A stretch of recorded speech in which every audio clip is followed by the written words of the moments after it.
This is problem 11-14, and it's an RL circuit problem.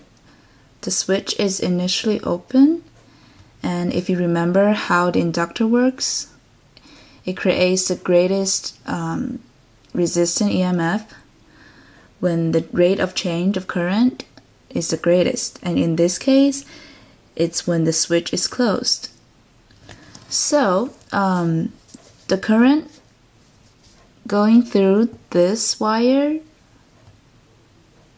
the instant immediately after the switch is closed is basically 0.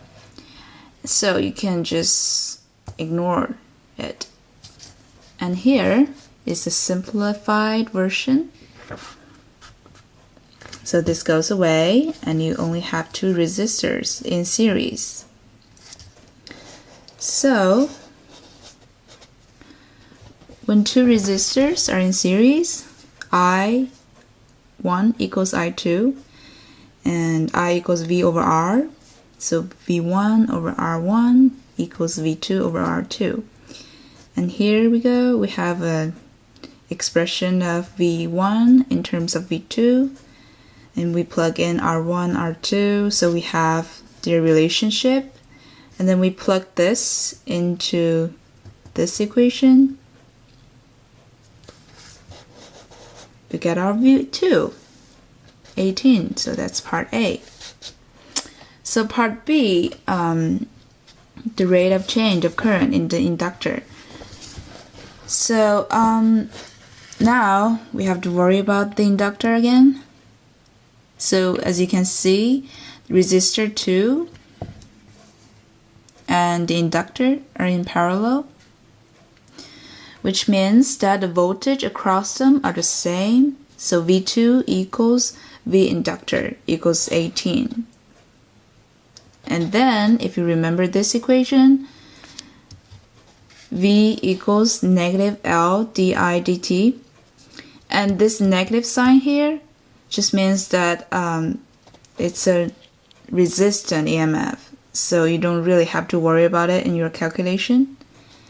And here we go, just plug in values. Di dt equals V over L, which is 36. And that's the unit. That's part B. And for part C, now the switch has remained closed for a long time, which means that it reaches steady state. And at steady state, the inductor can be treated as a wire. So this becomes a wire. And the circuit becomes this. So when this becomes a wire, the resistor 2 goes away. So no current goes through this resistor. And that's the circuit. So I equals V over R equals 2 amps.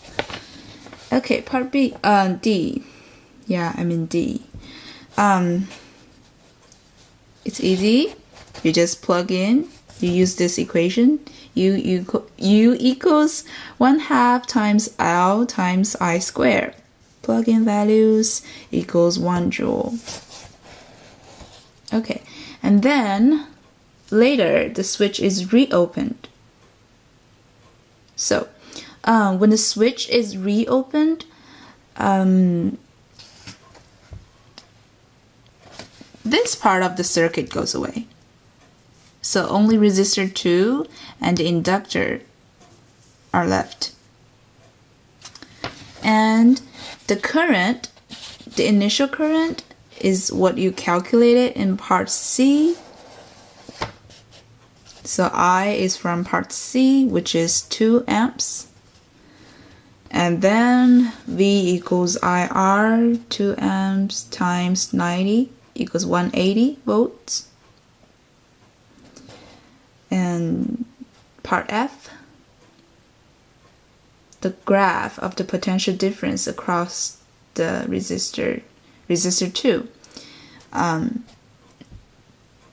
It's basically exponential decay, and it decays from 180 to 0.